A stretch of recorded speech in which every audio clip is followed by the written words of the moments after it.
Hello प्यारे बच्चों, क्या हाल चाल। उम्मीद है आप लोग अच्छे होंगे। तो आज की इस वीडियो लेक्चर में हम बात करने वाले हैं 12th फिजिक्स का चैप्टर नंबर 2, जो कि क्या है, स्थिर वैद्युत विभव तथा धारिता। इस चैप्टर का ऑलरेडी हमने आपको 5 वीडियो लेक्चर प्रोवाइड कर दिया है। अगर आपने इस चैप्टर का कोई भी वीडियो लेक्चर या टॉपिक नहीं देखा है तो आप प्लेलिस्ट में जाके देख सकते हो। प्लेलिस्ट का नाम है क्लास 12 फिजिक्स 2027 के नाम से नई प्लेलिस्ट हमने बना दी है। फिजिक्स में चैप्टर 1 या 2 कोई भी चैप्टर हो, अभी तक जितने वीडियोस या टॉपिक्स पढ़ाए जा चुके हैं सभी वीडियो और टॉपिक उस प्लेलिस्ट में आपको देखने को मिल जाएगा। आज हम लेने वाले इस चैप्टर का लेक्चर नंबर 6, जिसमें एक बहुत ही ज्यादा मोस्ट इंपॉर्टेंट डेरिवेशन कवर करेंगे।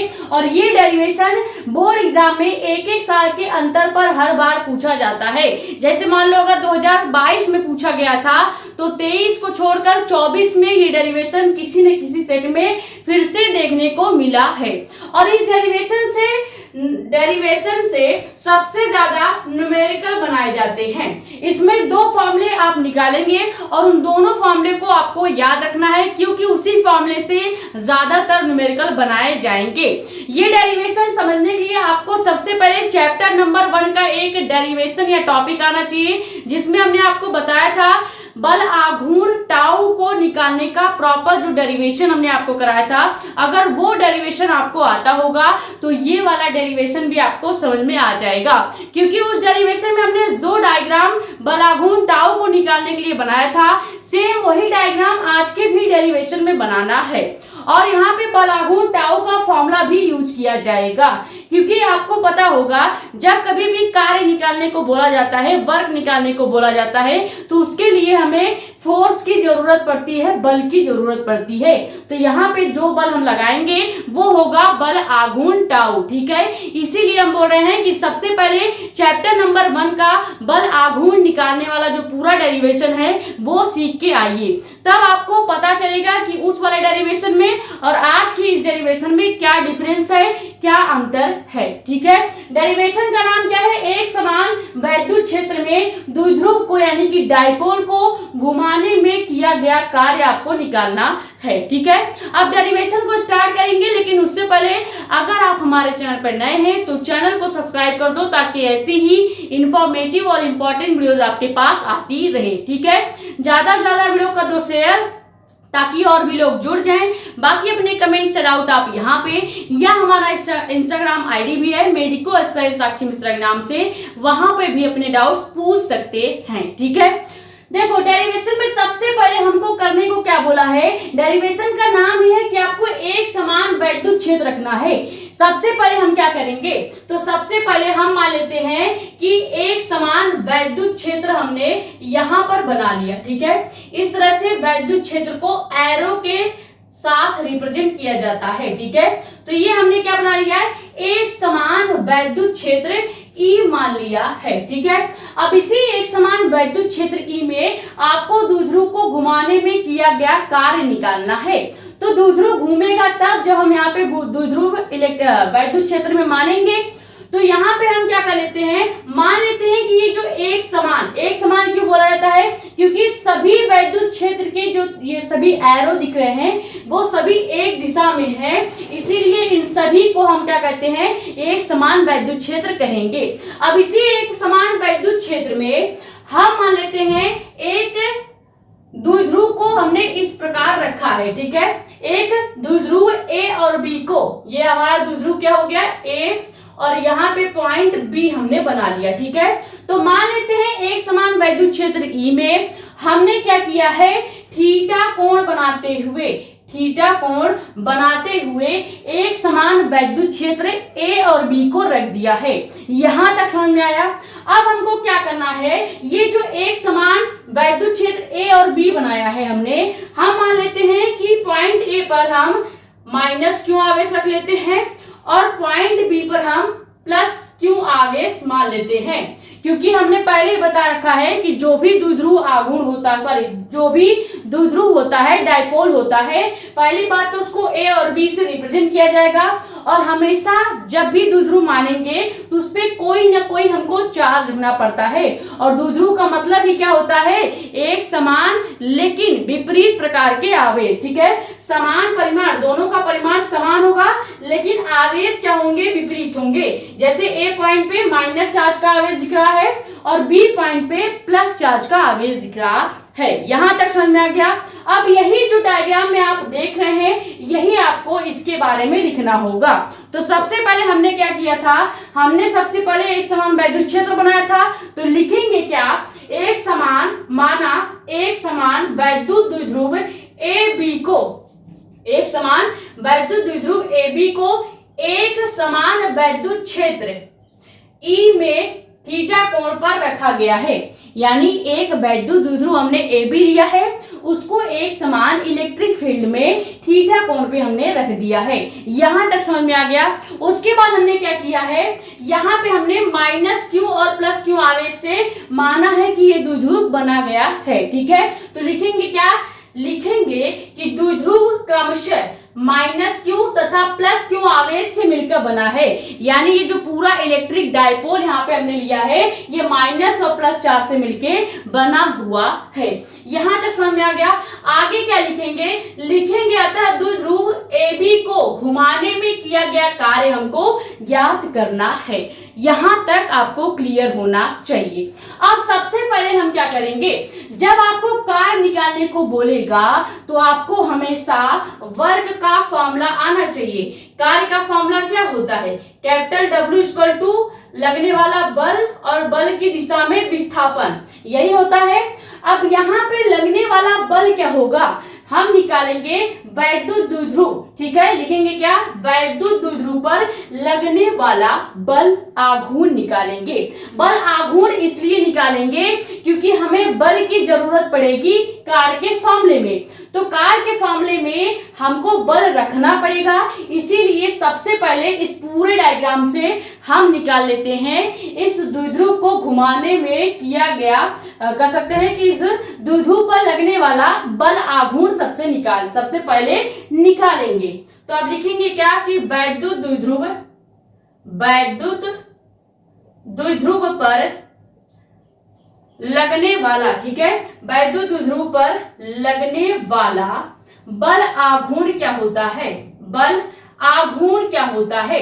अब बल आघूर्ण का हमने आपको पूरा डेरिवेशन करा रखा था, वहां से हम फॉर्मूला लिखेंगे। बल आघूर्ण का फॉर्मूला आपको याद होना चाहिए। बल आघूर्ण को सबसे पहले हम टाउ से रिप्रेजेंट करते हैं और इसका पूरा फॉर्मूला होता है tau equal to capital P into capital E into में साइन थीटा। ये होता है बल आघूर्ण का फॉर्मूला, ये आपको याद होना चाहिए। अब इसी बल आघूर्ण का फॉर्मूला हम जब द्विध्रुव को घुमाने में किया गया कार्य निकालेंगे तब यहाँ पे F की जगह रखेंगे।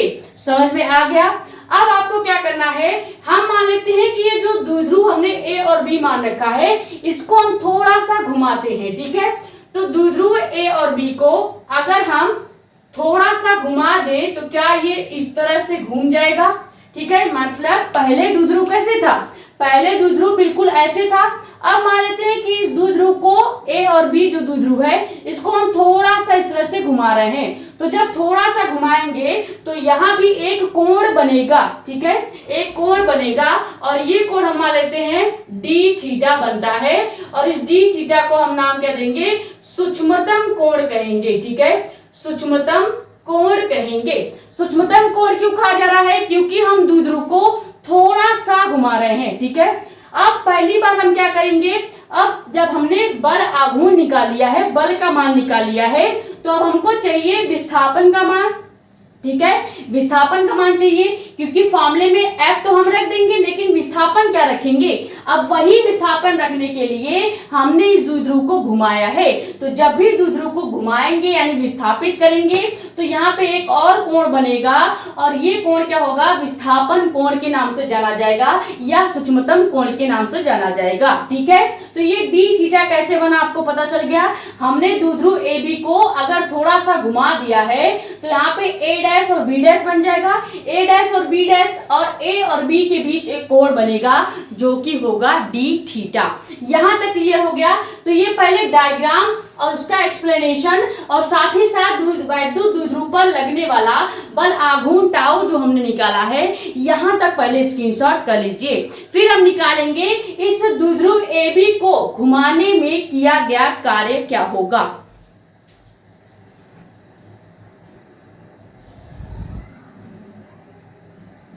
तो अब हम सबसे पहले क्या निकालेंगे, सबसे पहले इस डी थीटा यानी सूक्ष्मतम कोण के द्वारा कितना कार्य किया जा रहा है ये निकालेंगे। यानी सबसे पहले हम छोटा सा कार्य निकालेंगे इस पूरे डायपोल के लिए। उसके बाद हम क्या करेंगे, उसके बाद हम कैपिटल डब्ल्यू यानी कि पूरा कार्य निकालेंगे इस पूरे द्विध्रुव के लिए।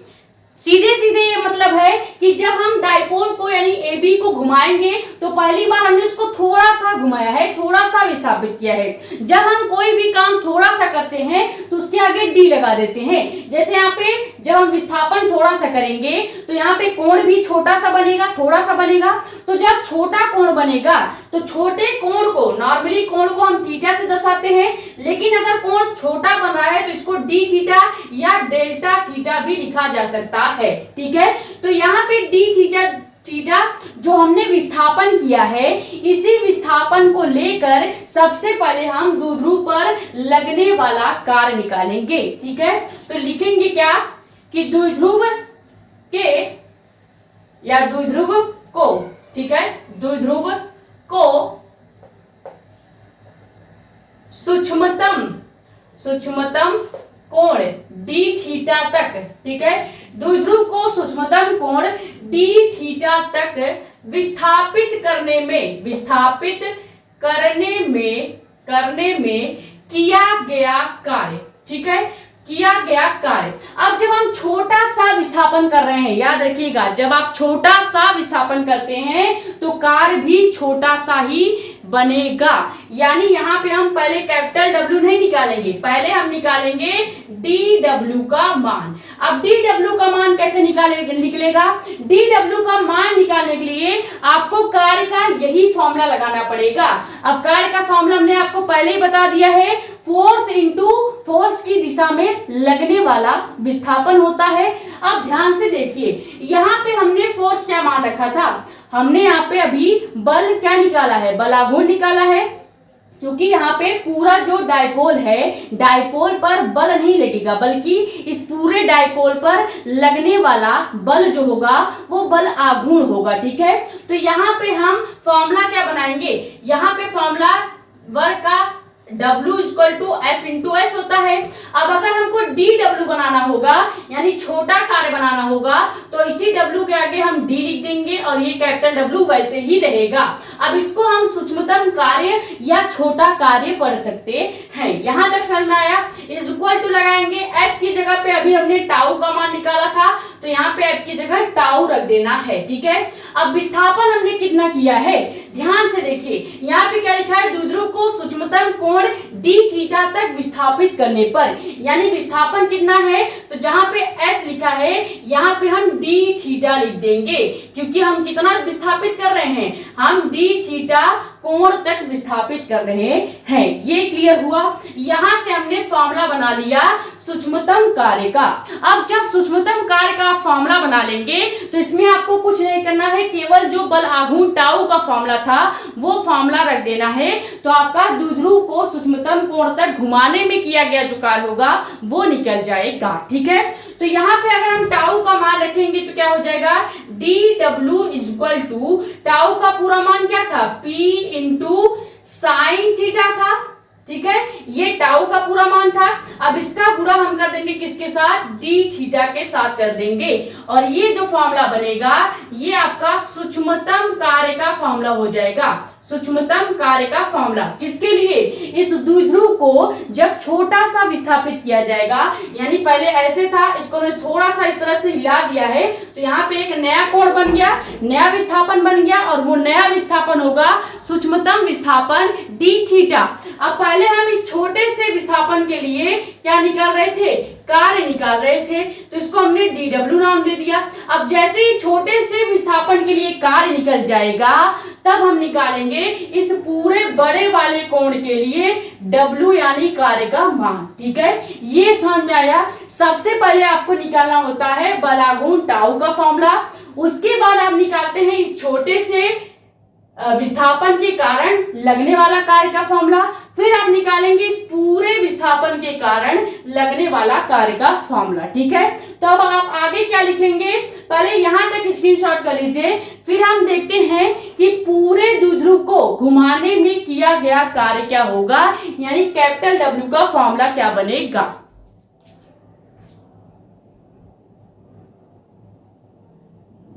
तो अब हम डायग्राम को यहां से इरेज कर देते हैं। देखो अभी हमने DW का मान निकाला, यानी सूक्ष्मतम कार्य का मान निकाला है। अब हम क्या करेंगे, आगे हेडिंग डालेंगे द्विध्रुव को θ1 से θ2 तक घुमाने में किया गया कार्य। इसको समझते हैं कि ये क्या है। देखो यहाँ पे एक समान वैद्युत द्विध्रुव था, वैद्युत क्षेत्र था, इसमें हमने एक द्विध्रुव बनाया था, इसको थोड़ा सा घुमाए थे तो यहाँ पे dθ बन रहा था, जिसके लिए हमने dW का मान भी निकाल लिया है। अब हम मान लेते हैं कि ये dθ को हम θ2 मान लेते हैं और यहाँ पे पहले से ही θ1 था, ठीक है।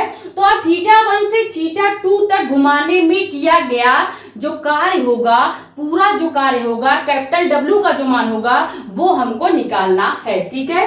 तो यही चीज आपको हेडिंग डालना है। हेडिंग क्या डालेंगे, द्विध्रुव को θ1 से θ2 तक घुमाने में किया गया कुल कार्य हम निकाल रहे हैं, ठीक है। तो कुल कार्य यानी कि कैपिटल W आपको निकालना है। जब यहाँ पे सूक्ष्मतम कार्य पूछा जाएगा, यानी थोड़े से विस्थापन के लिए कार्य निकलवाया जाएगा, तो यहाँ पे कार्य भी छोटा होगा। लेकिन अगर हम केवल θ1 से θ2 तक निकालें, यानी पूरा अगर हम द्विध्रुव को घुमा दे पूरी तरह से, तो यहाँ पे कार्य भी पूरा निकलेगा, क्योंकि विस्थापन ज्यादा हो रहा है तो कार्य भी ज्यादा होगा या बड़ा होगा, ठीक है। तो अब आपको कुछ नहीं करना है, ये जो यहाँ पे सूक्ष्मतम कार्य का फॉर्मूला आया है, इसी फॉर्मूले का यूज करके हम यहाँ पे पूरा कार्य का मान निकालेंगे। अब देखो कार्य का फॉर्मूला यहां से निकालते हैं। सबसे पहले हम यहाँ पे क्या लिखेंगे, कैपिटल W, क्योंकि हमें निकालना है क्या, कुल कार्य निकालना है। अब कुल कार्य को हम DW से थोड़ी रिप्रेजेंट करेंगे, DW से आपको बस सूक्ष्मतम कार्य को ही रिप्रेजेंट करना होता है। अगर आप बड़ा कार्य निकाल रहे हैं या ज्यादा कार्य निकाल रहे हैं तो आपको यहाँ पे कैपिटल W यूज करना पड़ेगा। तो जो DW है उसकी जगह पे हम कैपिटल W लिख देंगे और यहाँ पे आप समाकलन लगाएंगे। अब आपका ये सवाल होना चाहिए कि समाकलन क्यों लग रहा है, क्योंकि यहाँ पे हमने लिमिट ले लिया है θ1 से θ2 तक हम घुमा रहे हैं। तो जब आप कोई भी लिमिट ले लेते हो कि हम यहाँ से लेकर यहाँ तक चल रहे हैं या θ1 से लेकर θ2 तक द्विध्रुव को घुमा रहे हैं, तो ये हमने एक लिमिट ले लिया है। तो लिमिट को आपको हमेशा समाकलन के साथ रखना होता है, इसीलिए यहाँ पे समाकलन लगेगा, ठीक है। तो यहाँ पे लिमिट क्या दिया है, θ1 और θ2 हमने मान रखा है। यहाँ पर हमने लिमिट मान रखा है समाकलन θ1 से θ2 तक, ठीक है। अब आपको क्या करना होगा, इस समाकलन के अंदर ये जो सूक्ष्मतम कार्य DW हमने निकाला है इसको यहाँ पे रख देंगे। ऐसा इसलिए किया जा रहा है ताकि सूक्ष्मतम कार्य का मान रख के हम जब इसको पूरी तरह से सॉल्व करेंगे तो यहाँ पे कार्य का मान आ जाएगा। इसीलिए हमने पहले छोटा सा कार्य निकाला था, द्विध्रुव को घुमाने में किया गया कार्य, ठीक है। अब आपको समझ में आया कि हमेशा DW क्यों निकाला जाता है। DW यानी कि छोटा कार्य इसलिए निकाला जाता है ताकि इसके हेल्प से हम कैपिटल W का मान निकाल सकें। ये क्लियर हो गया। अब आपको कुछ नहीं करना है, यहाँ पे कैपिटल W वैसे ही रखेंगे, उसके बाद समाकलन लगाएंगे और यहाँ पे लिमिट θ1 से θ2 तक आपको रख देना है। अब अभी DW का जो हमने पूरा फॉर्मूला बनाया था वो फॉर्मूला आपको इसके अंदर रखना है, ठीक है। समाकलन के अंदर हम क्या रखेंगे, DW का जो फॉर्मूला आया है, फॉर्मूला क्या आया है, PE sin θ इंटू dθ, ठीक है। यही फॉर्मूला आया है। ये यहाँ पे देखो सूक्ष्मतम कार्य हमने निकाला था DW equal to PE sin θ into dθ। तो यहाँ पे केवल DW का पूरा मान हम रख देंगे। समाकलन है इसीलिए थोड़ा धीरे धीरे बता रहे हैं ताकि आपको अच्छे से समझ में आए। अब आपको क्या करना होगा, देखना होगा कि इस पूरे फॉर्मूले में कौन सा ऐसा सिंबल है जो नियत है, ठीक है। जैसे यहाँ पे P और E जो दिख रहा है ये पूरी तरह से नियत राशि है। तो अगर हम इस P और E को बाहर ले लें समाकलन के तो क्या हो जाएगा, हमारे पास बच जाएगा capital W equal to P into E बाहर आ गया। उसके बाद हम लगा देंगे समाकलन, ठीक है। यहाँ पे हमने समाकलन लगा दिया और लिमिट हमको फिर से θ1 से θ2 तक लेना है। ठीक है, अब हमारे पास अंदर क्या बच गया, हमने जब यहाँ से P और E को समाकलन के बाहर ले लिया तो हमारे पास अंदर बच गया ये sin θ इंटू डी थीटा। तो फिर से समाकलन के अंदर हम रख देंगे sin θ इंटू डी थीटा। यहां तक आपको समझ में आया या नहीं? आपको कुछ नहीं करना है, सबसे पहले जब भी पूरा कार्य निकालेंगे तो आपको समाकलन यूज करना ही पड़ेगा। चाहे आप पूरा कार्य निकालो, पूरी दूरी निकालो, जब भी पूरा मान निकालने को कहा जाएगा तो आपको समाकलन लगाना ही पड़ेगा, चाहे लिमिट दिया हो या ना दिया हो। अब यहाँ पे लिमिट दिया था तो हमने लिमिट भी रख दिया θ1 से θ2 तक। उसके बाद हम यहाँ पे सूक्ष्मतम कार्य जो निकाले हैं वो यहाँ पे रखेंगे dw। अब dw का जो पूरा मान था यहाँ तक आपको सेम रखना है, समाकलन θ1 और θ2 तक हम हर बार सेम रखेंगे। पहले हम क्या करेंगे, dw का पूरा फॉर्मूला यहाँ पे रख देंगे, फिर देखेंगे कि इस पूरे फॉर्मूले में कौन सी ऐसी राशि है जो नियत है जिसको समाकलन के बाहर लिया जा सकता है। तो यहाँ पे सीधे सीधे दिख रहा है कि P और E एक नियत राशि है, इससे कोई भी फॉर्मूला नहीं बनाया जा सकता। तो यहाँ से P और E को हम समाकलन के बाहर रख देंगे। अब हमारे पास अंदर समाकलन में केवल sin θ इंटू डी थीटा बच गया है। अब यहाँ पर आपने एक फॉर्मूला पढ़ा होगा, फॉर्मूला क्या होता है, कहीं भी अगर समाकलन में sin θ इंटू डी थीटा दिया है, याद रखिएगा कहीं भी समाकलन में sin θ इंटू डी थीटा दिया है तो इस पूरे मान के जगह आप लिख सकते हो माइनस के cos θ। ठीक है, ये हमेशा याद रखिएगा। समाकलन sin θ इंटू डी थीटा का फॉर्मूला होता है माइनस cos θ।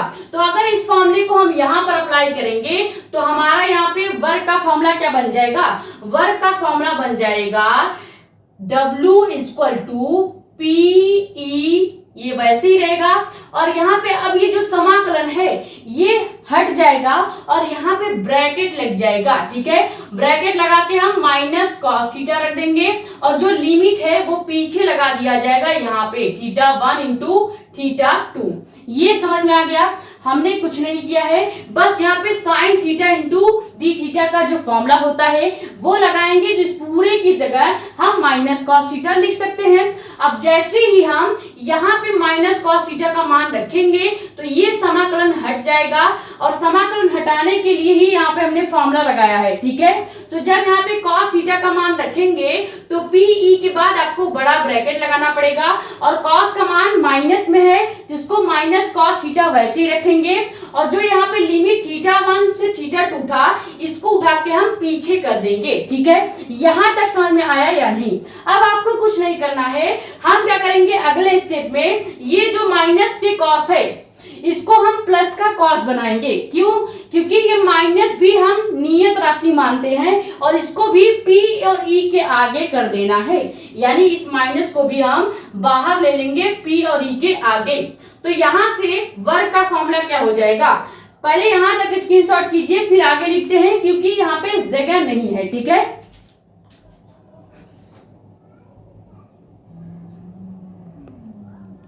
तो देखो आगे हम इसको इधर सॉल्व करते हैं। हमने क्या निकाला, W इक्वल टू PE बड़े ब्रैकेट में माइनस cos θ, लिमिट में θ1 इंटू θ2। ठीक है, यहां तक समझ में आ गया। अब हमको क्या करना है, ये जो माइनस का cos θ है अगर इसके माइनस को हम बाहर ले लें तो क्या यहाँ पे प्लस cos θ हो जाएगा, यही तो हमको करना है। तो हम इस माइनस को बाहर P और E के पास ले लेंगे तो क्या हो जाएगा, यही फॉर्मूला चेंज हो जाएगा, W equal to minus PE, ये हो गया। उसके बाद ब्रैकेट में केवल cos θ बच जाएगा और लिमिट आपका θ1 से θ2 वैसे ही रहेगा। ये समझ में आया है, एक स्टेप बस हमने बढ़ाया है, ये माइनस को हमने इधर P और E के सामने लिख दिया है। ठीक है, अब आपको क्या करना है, इस लिमिट को हटाना होगा। अब लिमिट कई बच्चों को हटाने नहीं आता है। लिमिट हटाने का सबसे आसान तरीका ये होता है कि जो सेकेंड लिमिट है और जो फर्स्ट लिमिट है इसको इसके साथ गुणा कर दो जो इसके ब्रैकेट के अंदर दिया गया है। ठीक है, मान लेते हैं ब्रैकेट के अंदर क्या दिया है, x दिया गया है, ठीक है। और ये सेकेंड लिमिट को b मान लेते हैं और फर्स्ट लिमिट जो θ1 है इसको a मान लेते हैं। तो लिमिट हटाने का तरीका क्या है, हमको क्या करना होगा, इस x के साथ एक बार x इंटू b घटाना होगा और x इंटू a को भी घटाना होगा। इस तरह से लिमिट को सॉल्व किया जाता है। यानी कि यहाँ पे जैसे ब्रैकेट में cos थीटा दिया है और बाहर θ1 से θ2 लिमिट दिया है, तो सबसे पहले हम नीचे वाले को a मान लेंगे, ऊपर वाले को b मान लेंगे। यहाँ तक क्लियर हुआ। उसके बाद cos थीटा को हम मान लेंगे x दिया गया है, ठीक है। तो आपको करना क्या होगा, एक बार cos थीटा के साथ θ2 का गुणा कर देंगे और इसको घटाएंगे, फिर एक बार cos थीटा के साथ θ1 का गुणा कर देंगे और इन दोनों को ही घटा देंगे। समझ में नहीं आया तो अभी इसको करके देखते हैं, ठीक है। देखो यहाँ पे आपको क्या करना होगा, आपका कार्य यानी कि कैपिटल W बिल्कुल वैसे ही रहेगा, ठीक है। कैपिटल W बिल्कुल वैसे रहेगा। यहाँ पे माइनस का निशान है P इंटू ई, इसको ऐसे ही रखेंगे, माइनस के P इंटू ई को वैसे रखना है। अब इसको लिमिट को कैसे सॉल्व किया जाएगा, लिमिट सॉल्व करने के लिए आपको क्या करना पड़ेगा, हमने पहले बताया जो भी x होगा, जैसे यहाँ पे cos थीटा जो है इसको x मान लेते हैं, ठीक है। तो सबसे पहले x लिखेंगे यानी cos लिखेंगे, थीटा की जगह आपको एक बार θ2 लिख देना है, माइनस लगाएंगे, फिर से यहाँ पे cos θ1 हो जाएगा। ये हमने लिमिट को हटा दिया है। अब यहाँ पे प्रॉपर ब्रैकेट लगा देंगे। ये समझ में आया या नहीं? आपको कुछ नहीं करना होता है, जब भी लिमिट हटाना होगा जो भी ब्रैकेट के अंदर होगा उसको आपको प्रॉपर x मानना है। तो cos को हम प्रॉपर x मानेंगे और थीटा को एक बार θ2 लिखेंगे, माइनस करेंगे cos θ1 लिख देंगे। यहां तक समझ में आ गया? इस तरह से लिमिट को हटाया जाता है। अब आगे आपको क्या करना है, इस माइनस का हम अंदर के साइड गुणा कर देते हैं। तो अगर आप माइनस का गुणा प्लस के cos थीटा के साथ करेंगे तो ये तो वैसे ही रहेगा, लेकिन जो ये माइनस का cos θ1 है ये प्लस का cos θ1 हो जाएगा। यानी कि हम यहाँ पे लिख सकते हैं W equal to P into E, bracket में ये हो जाएगा प्लस का cos θ2, ये माइनस का निशान पहले से रहेगा और ये भी cos θ1 हो जाएगा। ये माइनस का निशान फॉर्मूले का रहेगा, लेकिन ये माइनस कैसे हटेगा, जब हम इसका गुणा अंदर के साइड करेंगे इस वाले माइनस के साथ, माइनस cos θ1 के साथ, तो cos θ1 तो प्लस में हो जाएगा और ये आपका माइनस हट जाएगा। अब इसी को अगर हम सही से लिखें तो क्या इसको हम इस तरह से लिख सकते हैं, cos θ1 माइनस cos θ2, ऐसे भी लिख सकते हैं। चाहे आप cos θ2 को पहले लिखिए या cos θ1 को पहले लिखिए। ये समझ में आ गया? अब यही आपका क्या हो जाएगा, यही आपका एक समान वैद्युत क्षेत्र में द्विध्रुव यानी कि डायपोल को घुमाने में किया गया पूरा कार्य का फॉर्मूला हो जाएगा। और ये फॉर्मूला ही बहुत ज्यादा इंपॉर्टेंट है, इसी पे न्यूमेरिकल बनाए जाते हैं। यहां तक समझ में आ गया? अब यहीं से एक फॉर्मूला और आप बना सकते हैं जिस पर भी कभी कभी न्यूमेरिकल पूछा जाता है। अगर आपको यहाँ पे कह दिया जाए, यदि हम मान लें कि जो θ1 है ये 0 डिग्री के बराबर है, ठीक है, 0 डिग्री के बराबर है, और जो θ2 हमने लिया है cos θ2, ये θ2 को मान लेते हैं कि थीटा के बराबर है। यहां तक समझ में आ गया?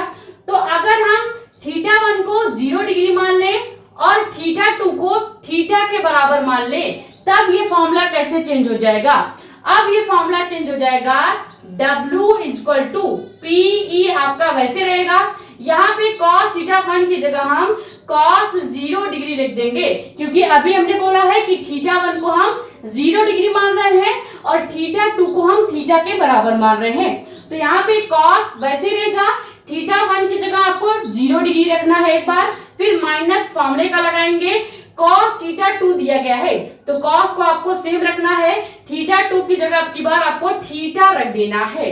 तो यहां से फॉर्मूला क्या बन जाएगा, फॉर्मूला बनेगा कार्य का W equal to P into E, bracket में हो जाएगा क्या, cos 0 डिग्री का मान आपको पता होगा 1 होता है, ठीक है। तो यहाँ पे cos 0 डिग्री की जगह हम 1 रख देंगे, माइनस का लगाएंगे cos थीटा, ठीक है, cos थीटा लिख देंगे।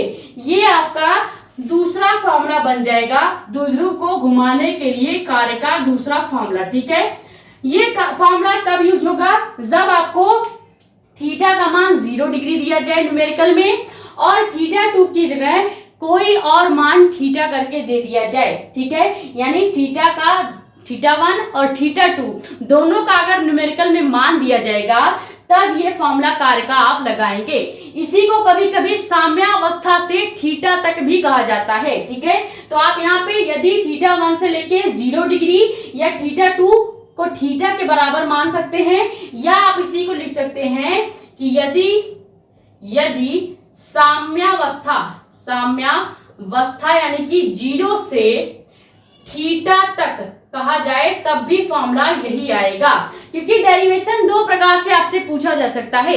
कभी कभी डेरिवेशन ऐसे पूछा जाएगा कि एक समान वैद्युत क्षेत्र में द्विध्रुव को घुमाने में किया गया कार्य कितना होगा, तो आप नॉर्मली प्रॉपर यही डेरिवेशन करेंगे। लेकिन अगर आपसे ऐसे पूछा जाए, घुमा के पूछा जाए कि साम्यावस्था से थीटा तक एक समान वैद्युत क्षेत्र में द्विध्रुव को घुमाने में किया गया कार्य कितना होगा, तो आपको ये पूरा डेरिवेशन करना होगा। यानी कैसे भी पूछा जाएगा, कॉन्सेप्ट आपका यही रहेगा। आपका कॉन्सेप्ट कभी भी चेंज नहीं होता है, बस एग्जामिनर का पूछने का अलग अलग तरीका होता है। ठीक है, समझ में आ गया। ये दोनों ही फॉर्मूले आपके लिए बहुत ज्यादा इंपॉर्टेंट है।